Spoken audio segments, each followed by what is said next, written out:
Fay Jennings with me today to talk about funnels. And we're also focused on lead magnets, which is what I asked her to come in and help you do because you guys know that I believe a lead magnet is one of the most underused marketing tools you have. Fay, I have to tell you, my DMs have been blowing up all morning. There are people very excited about this show. So thank you so much for joining us. For everybody who is here, as you come on, let us know where you're coming in from and what you do. We'd love to know you're here. Faye and I have great conversations with or without you, but we'd like to have them with you. I just brought up a song. Did that bring up a song for you? Are we telling our age? All right, for those of you who don't know, Faye is the former head of PR for Richard Branson. She's the one that's managed to get his pants off of him. It was one of the first posts I seen from you, lady. She helps whip smart business owners into helping building and fixing sales funnels. And you guys know I'm all about fun, but Faye is putting the fun back in funnels and automation and all of that good stuff. So Faye, tell us a little bit about all these balls of yarn over your house. I have to ask. I mean, I am a big crocheter. It's like my granny passion that I just have been doing it for probably 20 years nearly, and I just love it. So it's one of those things that's I love the repetition, and it kind of just lets me zone out after work. So yeah, you'll find blankets. There's a lot of stuff behind me. This is a lot of my crafting stuff that lives in my office. So yeah, there's all sorts. I should show more of them on LinkedIn. Tell us all a little bit. I mean, I know the story, but I don't know if everybody else knows it. How you went from doing PR for Richard Branson to owning a company, your own business, where you help people build funnels. So about 20 years, 2 decades of big brand PR experience. I kind of cut my teeth in technology PR in the early noughties. I spent time working for Sega, the video game publisher. I moved to Japan for a year after that. I taught English. I kind of came back and worked in PR. I took a gamble on a job that I saw for Virgin, way above my experience level, but I got it. And I walked into an interview and a camera was thrown in my face and I was asked, there's a drunk pilot in Hong Kong, how are you going to react to it? And a TV camera in my face, that was the interview. So, you had to think on your feet. You had to be, as you said, I work with them, but you've got to be whip smart and know how to deal with that. And I mean, my husband would always agree that I'm very good at persuasion, and PR is all about persuasion.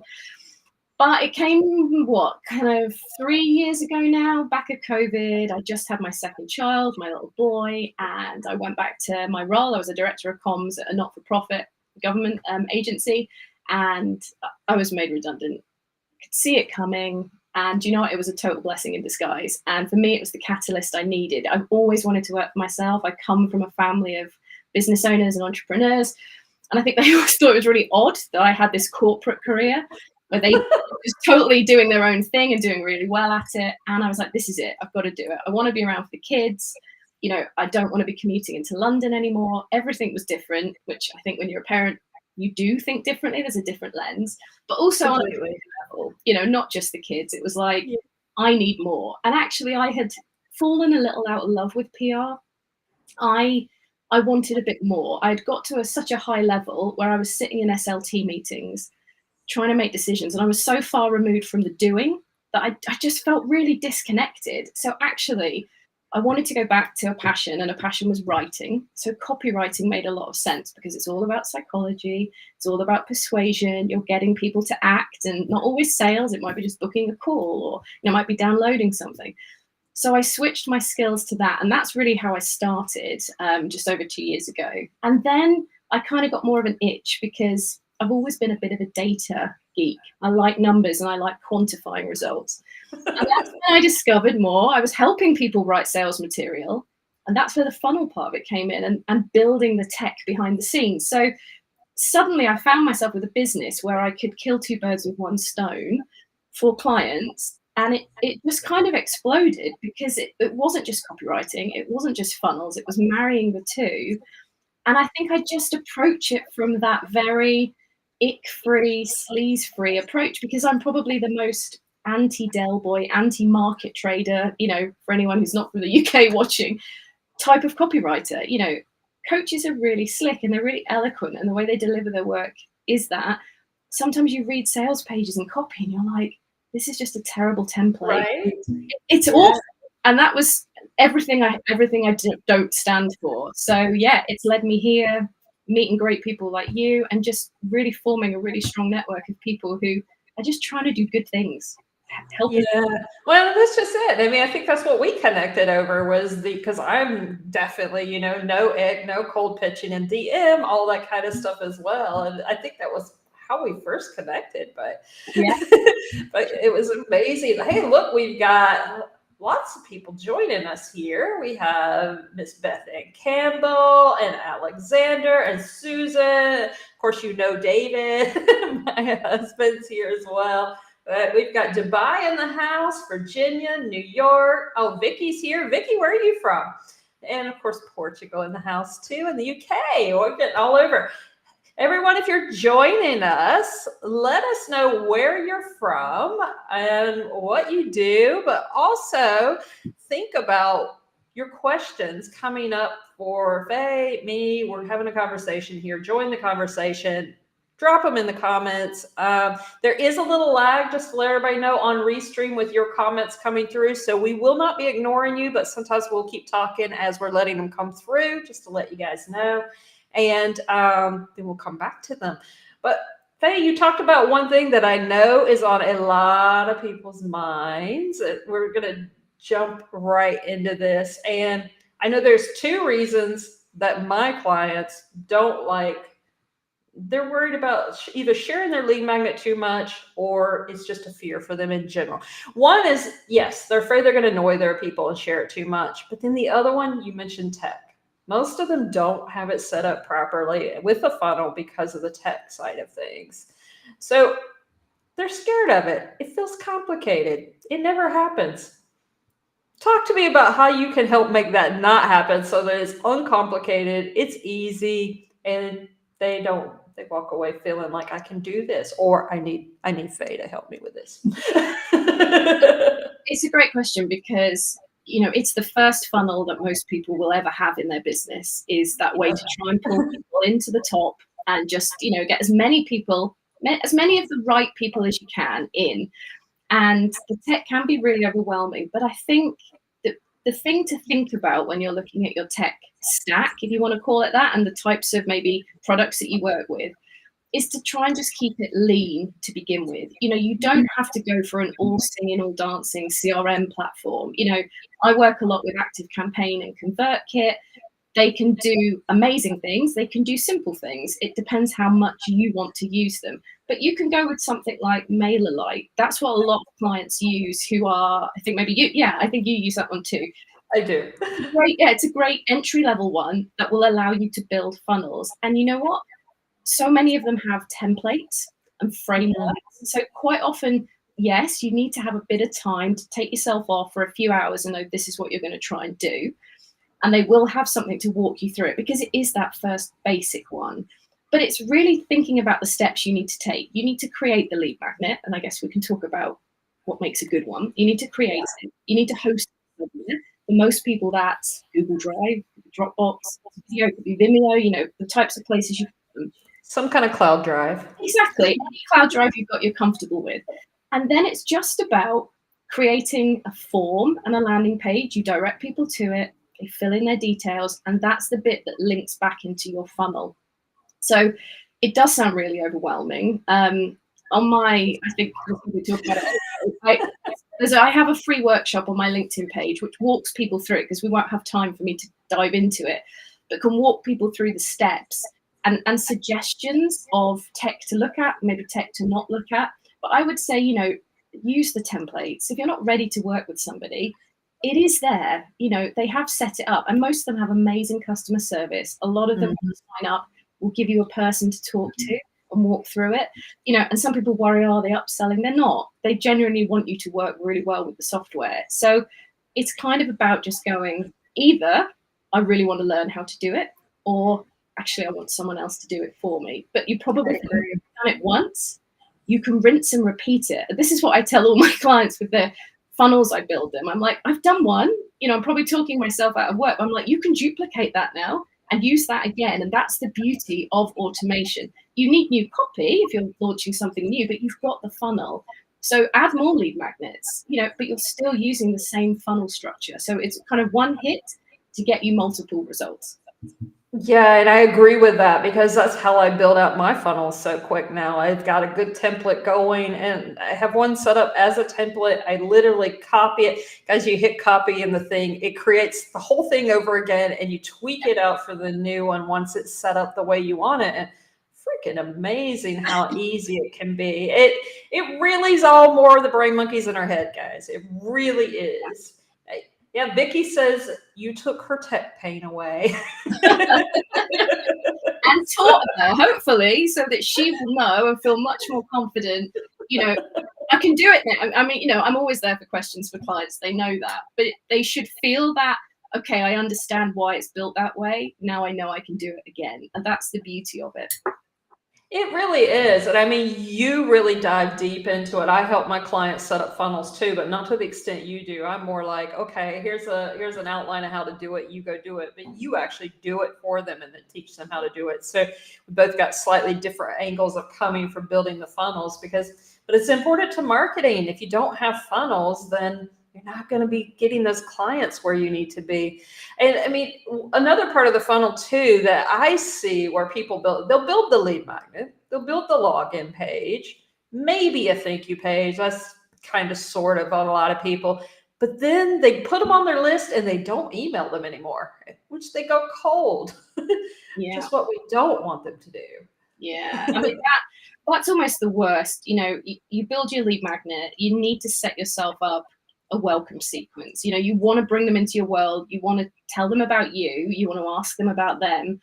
You want to talk about what you do. But I always say to clients again, these are not sales emails. These are like, welcome to my world, first date, you know, let's get to know each other. Let's build some trust. Let's start to like each other so that when those emails come in, I want to read it.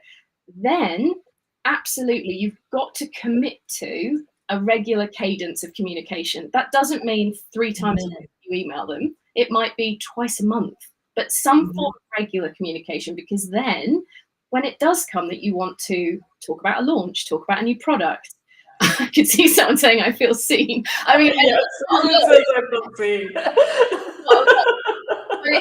It feels then very to your clients if you go really quiet and then you only come back when you're selling them. Yeah. It doesn't work that way. And you kind of quickly turn them off, unsubscribes go up, or they don't even read it, or it doesn't even hit their inbox, because at the minute that is all against us. So it's about keeping up something. Right? Don't email them for the sake of emailing them. That's also really bad. But, you know, repurpose your LinkedIn content. What's done really well on LinkedIn or Instagram or wherever, put that videos, you name it. It all can go in it. Exactly. Suddenly it's like, you have got ideas, whereas you thought, I have no idea what to put in a newsletter. And I get like that. Sometimes I'm like, what am I going to talk about? And it's like, hang on, I'm going to talk about something stupid that happened in my life. This is kind of, I tell people that, I don't hide it. And then it's a bit about what I'm working on. And then it might be, yeah, you know what? If you need help with this, I'm here for you. So it's just an amalgamation of all those things. Yeah, and that, you know, that sometimes is. I mean, that was one of the reasons I didn't dive into. I'm a very late adopter on emails. I really am, and it was just one of those forms of marketing I didn't like. So it wasn't until the end of 2022 that I really got into it and got my email list up and running. I mean, guys, I'm one of those people. I've got right at 600 and some at this point. I mean, because I took it on so late. But it's taken me a bit to get it. It's funny, you know, I write tons of content, and for some reason that one has been the hardest, but finally I'm getting my cadence. And then recently, because I have so many events going on and stuff, I'm committing now to 2 a week, because I have one with all the events in it. And then I have the other one, which is that one. Yeah, I'm sharing something that happened. Like yesterday, the recording for our masterclass failed. So I shared about the do-overs. But yeah, so it is but you bring up a big point too with being sustainable, whether it's twice a month, even once a month. Really, I mean, to be effective in email marketing, more is better in that case, but sustainable is the trick because people are expecting it. Yeah, Great. exactly. It's got to be something that feels good to you, and you look at your open rates, and that's when you can go into your email software. So if you picked a MailerLite, or it's always good to have something. If you use Google Workspace or Gmail or whatever, that's okay. But actually, when you start emailing people on bulk, you'll get more data and more analytics when you use a CRM, and you can just see who's opening it, what time are they opening it. Look at the days of the week. If you don't stick to a regular one, and I'm guilty of that, I kind of go, I'm going to try different days. Look at which days work. But all that is on your side to help your open rates and understand. And then if you want to get a bit more into it, if your list grows, you can start doing A/B testing. Try different subject lines. If you kind of notice your open rates drop, you can send to kind of split your list in two, send half of that again. So 25% get one subject line, same email, other 25% something else. Which has done better? Send that better one to the other 50%, and they're just small test and learn that you can try on your list to improve your own email marketing, because it is still the cheapest and most effective way to market. And if social media dies overnight, all your followers are gone, but your email list is still there. And you post on social media, you might have 4,000, 10,000, 40,000 followers. Such a small snippet sees it, but you send that email, I'd say 95% of the time it gets to their inbox. So they see your name. Even if they don't open it, your name is there, and it's still that front of mind. Absolutely. And guys, I want to remember a quick tip on your email list. You're still on borrowed space, so make sure you are backing up your list somewhere off of your email provider so that you do own your list. I had to remind people of that the last time when LinkedIn and Facebook went down like days apart. It was like, everybody's like, oh, email. And I'm like, they're like, you own it. I'm like, only if you backed up that list. You can still lose it. Yeah. Because the reason I brought that up was because that was the day Facebook went down, the active campaign went down at the same time. So it was like all of a sudden everybody's trying to email their people and they couldn't. And it was like, yeah, but if you didn't have your list either, you are screwed. Yeah. So if you want to own it, back it up regularly, put it in the calendar. And speaking of one more thing on the funnels before we talk about which lead magnets get the best results, because I know a lot of people are thinking about that. Do you think the one-way funnel in email marketing is dead? As in completely, as in email marketing. Curious to know your thoughts here. Well, no. I mean, definitely not. I mean, people are, I think the stat is something like, and I don't believe it's true, but they say people open their inbox 7 times a day. I think that's the average. I mean, I'm in mine all day. I mean, I work from my inbox. That's just how I work. So email, it's just... Well, not email marketing in general, just like the one-way funnel, though, one that doesn't connect out and come to other places and things like that. Email marketing is here to stay, people. It's not dead in any means. You just mean literally you get people in and you're just talking to them and that's it. You're funneling in and out and circling them through to different forms of funnels and triggers and things like that. No, I mean, God, it's what I'm doing day in, day out. And the way that you move people through it, because you have to think about your overall offers. Because what you're doing with funnels is, and the way you think about it that doesn't feel salesy, doesn't feel sleazy, is you're trying to meet your dream clients where they are right now. And your funnel is helping them because it's moving them and taking them to the place they need to be in your business. For some, day one, like, you know what, they just want to know about you because they're starting out. For me, coaches, they might be side hustling. They need a bit of help, but they need my free help. That's great. But 6, 12, 2 years down the line, they're a client because they've started to see clients come in and they've stayed with me and they've been on the journey, they've been part of it. For others, you might then go, actually, someone's been in your funnel a while, you've got a new offer, there's a webinar that comes out, they receive that because for them right now, you move them to that. That's what they need to see next. So the logic behind it, everything is bespoke. And I think that's what you have to think when you create your funnel. No two funnels will look the same for any business. So you've got to build it based on you and your offer suite, if you want to call it that. So I don't really like the term value ladder that gets bandied around, but like your offer suite. I don't like it either. Yeah. So office suite's what you're calling it. Yeah, because I think then people can come into your world because they've come in at one point and it's where they are. So then they might move. Sometimes it's like a good analogy, think like a house, and they come in and there's loads of rooms and they pick the room that's right for them. It doesn't mean they're always going to go, there's the kind of click funnels that a lot of people are familiar with, which,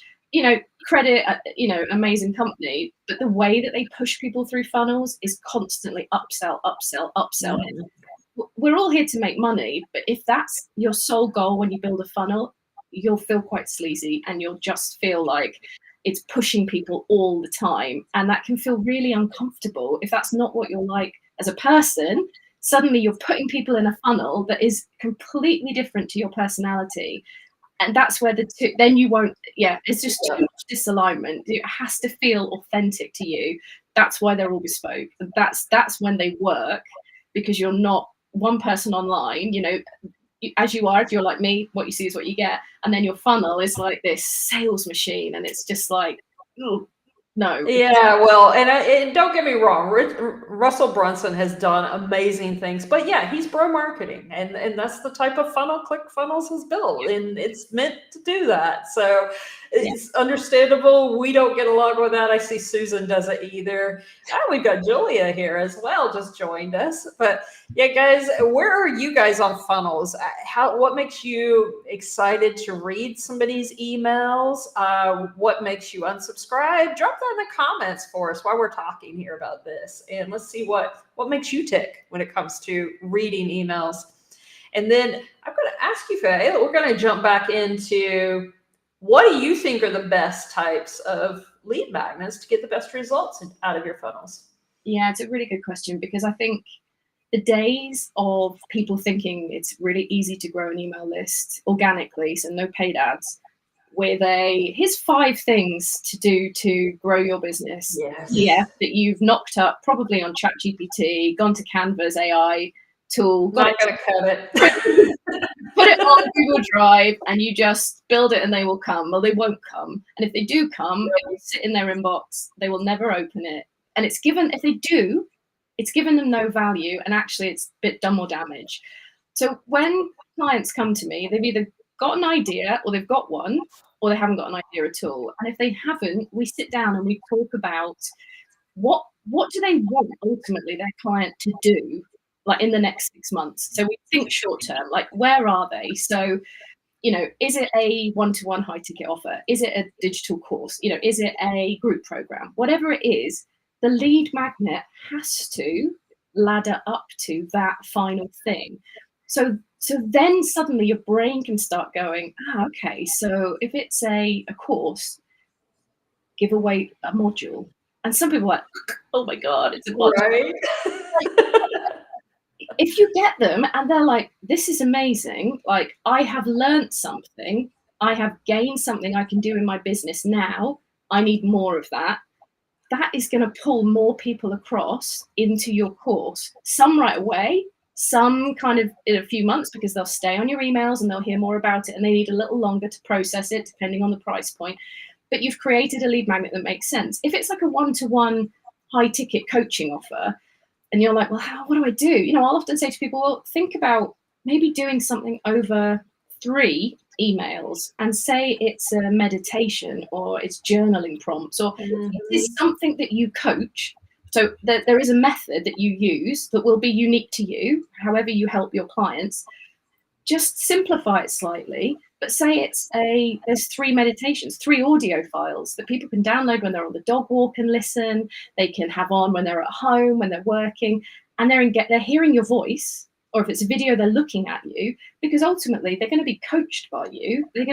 If they don't gel with you in video, they are not going to buy into your program. So being really authentic and just always thinking, so what is it? What are they buying? What do I want them to buy from me? And make the lead magnet a version. And then suddenly your lead magnet just becomes, it doesn't even feel like a lead magnet. It just becomes something that is super useful as a product, and you start to think of it differently, and you don't feel like it's just a list builder. Of course it is, and we're using them, but you can still talk to people and say, it's one of my, I do that with my workshop. It is a workshop. Like, you will hear me and I'm teaching you, but it's also a way for people to then come into my world and learn more about me. But at the same time, I don't feel bad saying to people, go and get it. Like, it's there if you want to. Right.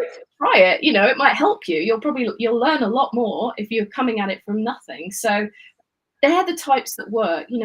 Don't just create these PDFs. Workbooks are great if they accompany a video, but just so many. They need purpose and attention. Yeah.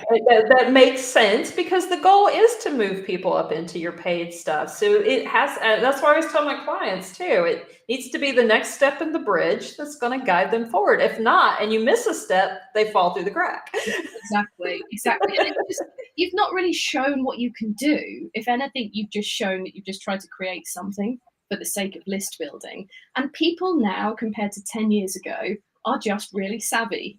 They know when they're giving their email away. They know they're going to get emails. They are. I mean, that's kind of one of my kick in the pants why I didn't start building an email list when I could have, when it was easy. I mean, I waited till it was hard and it's a lot of work. But at the same time, you know what? People on my list want to be there, so I'm thrilled with it. Back then, I'll be honest, even back then, I was throwing away my, oh yeah, sure, I'll sign up, whatever. It took me forever to get rid of a lot of that too. Well, I'm the same. I'm like a lead magnet junkie, because I have to be. Like, I want to. Well, yeah, I know. I sign up for them all the time too. I mean, for the same reason, because for me, in the marketing that I help people do, lead magnet's one of the main tools that we use, because I'm a social media marketing strategist, guys, and I don't mind saying I'm trying to get your people moved off of your social media platform. Lead magnet's a great way to do that.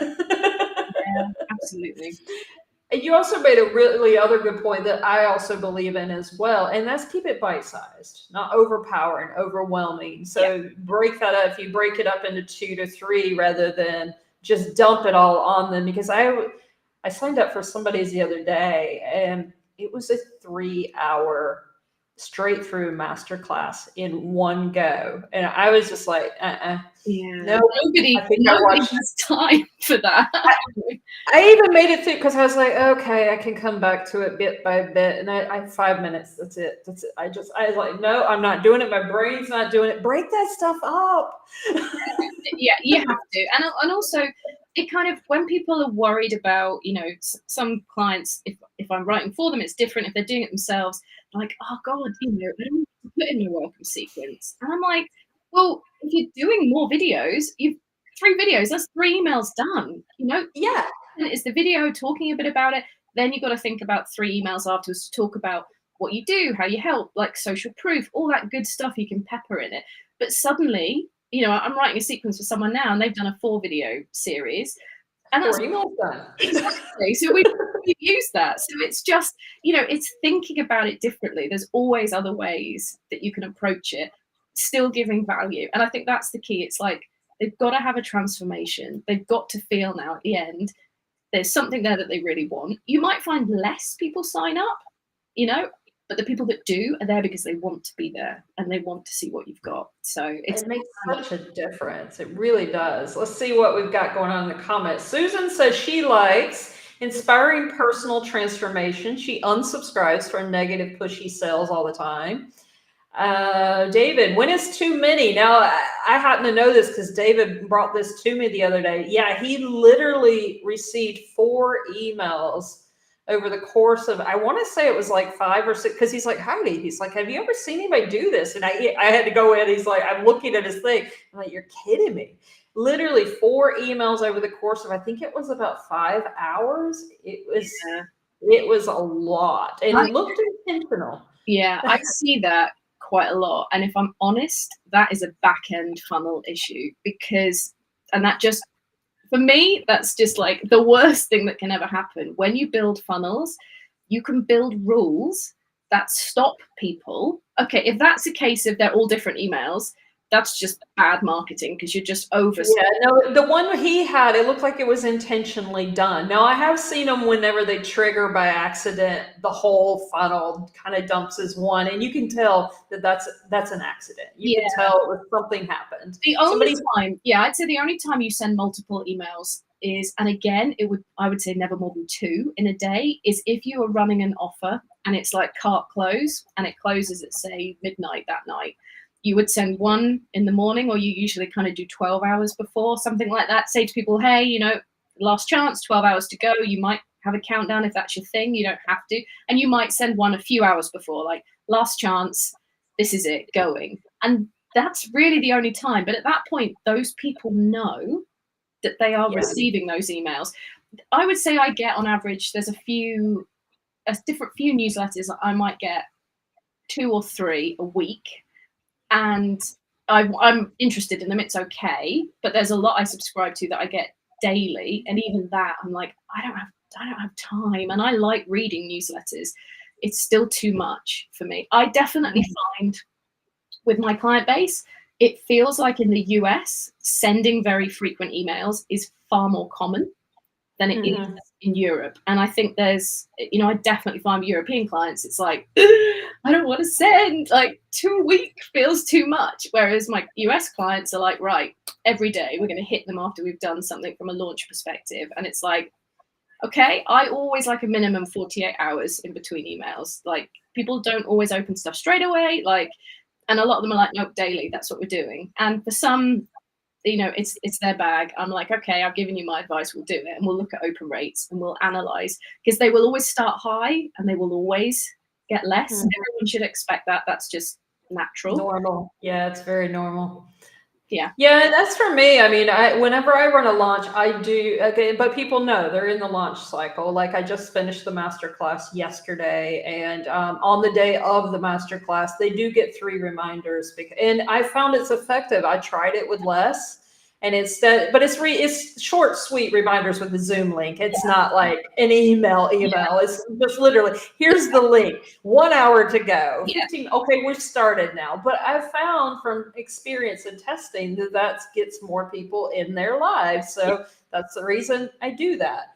But yeah, I mean, I tested a while back. I literally tested sending an email once they entered a masterclass launch sequence. I tested. First time I've done this, I tested send an email daily. I was getting emails, Heidi, this is too much. You need to stop this. So I did it, and I asked them all to be patient that I was testing it one time. I did some of them unsubscribed anyway, but you don't know until you try either. And that's the beauty of it. You can test and learn everything. And I will always say that to clients. It's your price. You can set your price. You can change it anytime. You can do whatever you want to your business, but you just learn from it. Nothing will ever, and that's again, there is no one size fits all. And that's that kind of bro feeling of, oh, here's my template to do this. It's like, that won't work. Like it just doesn't. You can't fit your own business into somebody else's framework. You're all unique, and it has to be a reflection of you, and that's how you get it to feel like you and you're comfortable with. Selling isn't then selling, it's just helping, moving people, then it feels good. Yeah, I love to use the word guide. I'm a guide because that just feels good to me. And that's what I'm doing. I switched all my content pretty much the same way from, back in the day, we would say, oh, don't do that. You need to stop that, or you need to not. Instead, I'm like, no, I stopped this for XYZ. It's made such a difference. Yeah. Julia, I get several emails a day from the same person. It's annoying. I hope that wasn't me, Julia, because we just entered my master class yesterday. Lena, great advice. Keep it simple and not overwhelm people. Guys, we're going to start wrapping up soon. So if you've got questions, you're here. Put those in the comments so we can get those answered. And also, I want to tell you about, before I have a few questions people sent in that couldn't be here, but real quick, Fay has a lovely gift she's given you guys. She's already mentioned it. but it's a 50-minute step-by-step workshop for creating a lead magnet and a welcome sequence funnel. You want to tell them a little bit about that real quick before we jump into questions? It's just a really straightforward, simple presentation to help you, one, just understand the terminology. So we break down all the jargon that you're probably used to hearing and kind of going, what? Or you've never been able to ask anyone. It's all there. It's really simple. And then it is literally walking you through a welcome sequence, the types of emails to write, so that you're not stuck for inspiration. So I give you a few checklists there that you can look through. And then we move into the tech side of things. We talk about options that you have, what you need to look for, and then just the very basics around how to create that first funnel. Now, obviously, I can't cover every bit of software because people will choose different ones, but a lead magnet funnel is straightforward enough that you should be able to follow the guide, and with whatever software you choose, follow the steps and just work through it. So I've had great feedback from it because people just said it's just given me a lot of clarity. Some people just used it for the emails. Some people used it for the funnel part. So, you can pick and choose. Some people, that's the beauty of doing it. And it's, as I say, 50 minutes. It's really straightforward. There's lots of resources, even things like spam filters, like where to go to check, is your email even going to make it through getting into somebody's inbox? Because it's hard now. So links to that, things like that you might not think about. GDPR, which is a thing in Europe. There's kind of less so in the States, but again, you've just got to think about when people give you people coming from. Exactly. Yeah. And guys, I can attest it's a great lead magnet, loaded with value, because I check out I get the links ahead, so I check out everybody's thing ahead. So it's definitely one you're going to want. I'm also, because we're talking about lead magnets, I'm going to be dropping my checklist for 55 places where you can drop your lead magnet without being salesy. So if those brain monkeys are like, oh my God, I'm sharing it too often, you can use this list to say, okay, where else can I share it instead of just social media? It was fun. It was amazing. I thought I was going to create a list of 25, Faye, and I sat down literally for, I think it was about 8 minutes, and I was shocked I had 55 places. I love it. I've got that list. I read through your list. It's on my lead magnet junkies. I got it. It's great. Yeah, it is great. And there's things I hadn't thought about. So yeah, you definitely. I was really surprised. I knew I shared mine in a lot of places, but I didn't realize, and I wasn't even thinking. Somebody asked me the question. She's like, I feel like I'm hitting everybody with it constantly and I'm annoying them. And she's like, because I'm sharing it constantly on my social media. And I heard that and I was like, ooh, but you can share it here, here, here, here. And I got me triggered. I was like, oh, there's a lead magnet. Yeah. The beauty of it is you don't have to have the biggest following. Naturally, I'll mention mine in some posts. Some posts will be purely about it. Others I might write it in a comment. And then I'll do nothing and I'll get alerts to say 5 people have just gone into your lead magnet, taken a quiz that I've got, or 5 people have gone in, and it's like, I did nothing to get that. So once it's there and visible, people follow you, they do work. You don't have to put in so much effort behind it. So yeah, it didn't feel overwhelming. They really do. And guys, if you don't know, I recommend your LinkedIn banner is the #1 place to put your lead magnet. So get it up there, get people doing it. So when they're clicking through. All right, comments, questions in the comments, please, everyone. And I'm going to start, Faye, on the 2 or 3 I have from a couple people who could not be here today. Okay. Julia. I'm not positive I'm still saying her name quite right, but I'm trying. Julia. It's Huly. I'm sorry if I'm killing your name. I know you gave me the pronunciation, and I hope I'm saying it right. But she wants to know what platforms are best for this, and does it involve signing up for something? So they will all have a free trial. That's the first thing. And I talk about this a bit in the workshop too. They'll all have a free trial. So it's all try before you buy, which is great. Something to be aware of, the free trials won't often include, or even free programs, which you can then go into and run and think, oh, great, they won't let you build funnels. You'll be able to send emails, but when it comes to trying to build the lead magnet and link a form to the download, to the email, it doesn't let you do that. So just think out from the beginning, this is going to be a subscription.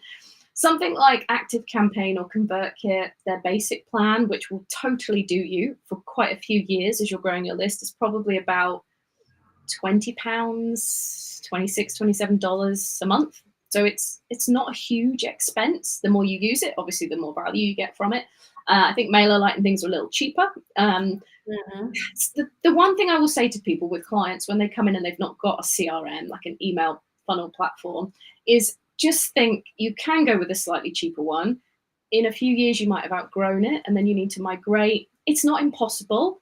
It is just a little bit of work. So if you're serious about it, sometimes it just makes sense to go with something like ActiveCampaign or ConvertKit because they can do it all. They have landing page builders. So if you're thinking about, they're not brilliant, but it has them. There isn't really one platform out there yet that can do everything really well. Agreed. It just doesn't exist. You're either a specialist at email funnels or you're like lead pages or card. That card's really effective. I talk about that in the workshop, to just build really nice looking landing pages with forms. So you will need a bit of a tech stack. You'll need to have a few subscriptions going, nothing to break the bank, and you will get your money back. But yeah, you'll need to have some platforms behind you to do it. Yeah, and I agree. And I actually recommend my people, I usually start them on MailerLite because it's just a great beginner platform. It's not overwhelming. It steps you through quite easy. It does have automation for free up to 1,000 signups, which most of them don't, which is true. So it's a great place to start. But I see somebody here had mentioned that they have MailChimp, and I started with MailChimp and not a fan. I don't know if they've changed it much. I did hear they had an update, but I moved from MailChimp to MailerLite, and oh my God, that was just like losing some weight, a lot of weight. It was so heavy. Yeah, I think it's okay if you're just sending emails and that one way, you're not moving people through funnels and linking them to different things and being able to track and look at things like that. Horrible. I know. I'm sorry if there's MailChimp fans here. I'm so sorry, but I've not been a fan, and I did use it for almost 3 years. And maybe that's why I did not like email in the beginning, because when I started email, that MailChimp was the thing. That was the bomb back in the day. I was so thrilled when we started getting much more lightweight, and probably I will be upgrading probably at some point to ActiveCampaign because that's looking attractive to me as well. So Susan likes MailerLite, Lena likes ConvertKit. So we've got everybody in the house on that one. Beverly had a question. She says, how to start a funnel on LinkedIn. My clients are lurkers and rarely engage. What would you suggest? Oh, I get asked this all the time. Me too. LinkedIn does not want you to leave LinkedIn. Once you are, they don't want you to go. And I mean, that's just a fact. Like, why would they? You know, we see that if you do a post with a link somewhere, that post never really does as well as your normal ones. They just don't want people clicking off it.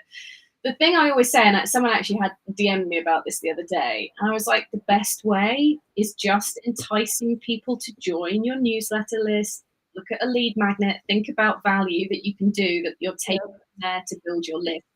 At the moment, there is no clear and obvious way to build it into your funnel. You can't build Zaps, and Zapier is a bit of third-party software that I use a lot to connect software. That doesn't work. You know, you can't do it. So, you know, you might have 10,000 followers on LinkedIn and you might have an email list of 1,000. So you're kind of like, oh, I want to move them. Or you've got a newsletter on LinkedIn that's much bigger than your newsletter on your inbox. It's just kind of a fact at the moment. You either have to just write for both and just accept it, or you just try and move them. And the growth is steady. I mean, you just have to keep on at it. There is no quick, easy way to do it. You know, you just have to. And I tend to agree with the same. I mean, I do, as far as starting, there is a starting point with your profile, and I do help my clients set that up. And I mean, like I already mentioned, your banner, and then of course the URL, you can use the featured section. There are so many places in your profile where you can at least trigger to get them moved over. And then, but like you said, you've got to run a newsletter in both places. And I don't know about you, but what I do is I literally copy my regular newsletter a day later onto LinkedIn with a callback. If you want this sooner, be on the actual email list, which Yeah. is moving people. It's helping. Yeah. So there are ways to yeah. do it, but she's right. The social media platforms want you to stay there. So they're going to do everything possible to keep you there. Yeah. I mean, there are ways to, you know, you can talk about your news, you know, your email list. You can talk about the fact that you offer things to them before you would on here. Or, you know, for example, I would run a power hour. I do it £100 cheaper if you're on my newsletter list. So Yeah. kind of a no-brainer. Even if people joined and unsubscribed, you know, I don't care, but it's there because they've made the effort to join it. And so you can just use that, you know, to create the sense of you're more of a VIP when you're in my inbox and we talk about stuff. And, you know, that's just the way you can kind of gently move people over. Well, and I also share special stuff that's just for my email list people too. And so that's the only way you can get it. And I let people know that. So let's see, Kate, let me see. She's really useful. She's also moved from MailChimp to MailerLite, but now looking for other platforms. You may want to consider checking out ActiveCampaign. I hear ConvertKit's well. I don't know. Test them, try them out. There's a bunch of new ones out there now too. You got to play with them, use the free trials and see what you like. Yeah. Let's see. Kate says again, could definitely do with an overview of platforms and tech. See, Kate, I don't know if you were here at the beginning, but we've definitely been talking about that. But also grab Fay's lead magnet, the gift she's given you today. That's going to go through that. We're going to drop those links right after the show. Restream doesn't allow us to drop them during, so you'll get them right after. And then Lena, ThriveCart is great for the purchasing and a lot more. Part of the tech stack, one lifetime fee. Cool. Yeah, I use ThriveCart a lot. It's a great bit of software for clients. It's really easy to integrate as well, which sounds like you're maybe doing within your tech stack. Yeah, it's really straightforward. Yeah, I keep hearing so many good things about ThriveCart. I don't know. It may end up in my tech stack before it's done. So, like high level. Yeah, high level is also quite a new one on the market, and I have quite a lot of clients that look at that. So yeah, I would say it's worth looking at a few. You need to feel that you're comfortable with the dashboard, the way it looks, you know, because if it doesn't feel comfortable, you'll not really want to go and use it. So you have to feel like you kind of know your way around it. And they all do the same thing. They just have their quirks and do it, you know, it just might take you to figuring things out a little bit on each one. But as I say, yeah, like Heidi said, just try before you. Yeah, it's the only way to know, because what I love, you may end up hating. I mean, it's just, you know, we recommend things. It's like I use ClickUp a lot, not for email, but it's my CRM, project manager, my content library, everything. Whereas other people want to use Notion. So it's just what you like. So email's the same way. You gotta love the platform, because if you don't, it does make it less likely you're going to be consistent. Yeah, very true. See, yeah. Lena, I'm still trying to get past thinking of LinkedIn as a job search platform. Yes, it's not anymore. It hasn't been for a while, but totally not now. Great for business owners, as we all know. And you can meet your clients there. You get to be you on LinkedIn now. I was telling somebody the other day, excuse me, frog in throat all of a sudden. Sorry, guys. It's whereas LinkedIn used to be, you imagine the guy as somebody with the briefcase and the suit on and the buttoned up shirt, and now I can show up in my yoga pants. No problem. 100% with you. Well, we are already 5 minutes over. This is so much good. Thank you so much, Fay. And leave us with one thought before I tell everybody thank you.